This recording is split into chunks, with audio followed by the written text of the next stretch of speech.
Comedy is a form of entertainment that has been enjoyed by almost anyone on this planet for generations. Many of us grew up on stand-up comedy as a source of such entertainment and would most likely idolize the stand-up comedians who performed during our childhoods. And I think that we can agree that some of these people that we would pass the title of an idol to would probably be Dave Chappelle, Kevin Hart, and not Amy. But what exactly is comedy? The idea of comedy is defined as the professional entertainment consisting of jokes and satirical sketches intended to make an audience laugh. Now, as said earlier, most people grew up with comedy on television. But with TV, you couldn't really do anything until the internet came around. And the internet basically came as a replacement for streaming anything that a TV usually could. And the internet really isn't a stranger to the idea of comedy either. As a matter of fact, the internet's social media platforms have shown to be more than capable of demonstrating this. Hell, one of these platforms being the holy grail that you're hopefully watching this on, YouTube.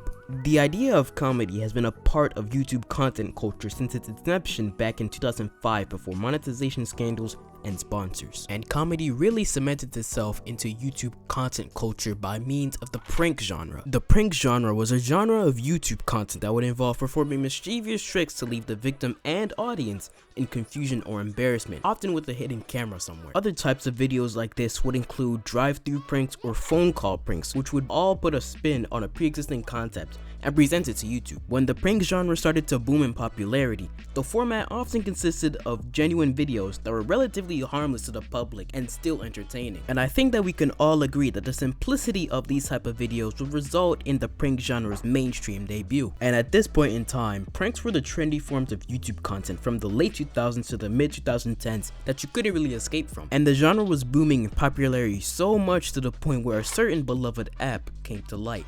Vine. I'm sure we all know Vine as the platform that came off as another way of presenting pranks outside of YouTube. And Vine also renewed skits and sketches, a previous form of internet comedy which would start to make a return later on. But eventually, pranks devolved. Many people decided that the best way to gain more popularity was to up the shock level. However, I'm sure we all know that that step alone was taken way too far. Like a lot of the pranksters that you don't really hear from now, like Sam Pepper, would go around harassing others around him. And this might be a reach, but I think pranksters doing whatever they wanted normalized the edgy content on YouTube, or the dark humor era. The edgy era was a YouTube era consisting of god-awful takes and saying things that were generally taboo and things of, you know, these things. However, edgy content on the internet existed on forums like Reddit or 4chan years before Filthy Frank or Leafy is Here normalized it. And the whole era of dark humor and fake pranks even prompted YouTube's advertisers to take their ads from the platform. Companies like State Farm or Burger King aren't gonna want to associate their brand with something like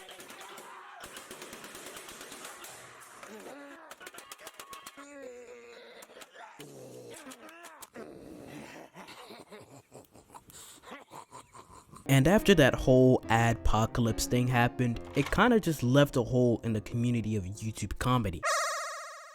I'm sure we all know Vine as the platform that came off as another way of presenting pranks outside of YouTube. And Vine also renewed skits and sketches, a previous form of internet comedy which would start to make a return later on. Well, after its unfortunate shutdown in October of 2016, many of the Vine creators that made skits on the app ended up migrating to YouTube and rebuilding an audience. And for the most part, those same people were actually successful in building the skit-enjoying audience they were looking for. People like Lenar Young, Caleb City, Hardstop Lucas, or groups like RDC World are still putting up numbers to this day. And just to be clear, I am aware that RDC World has been doing skits outside of Vine, but I think they started booming up because of the whole skit genre blowing up.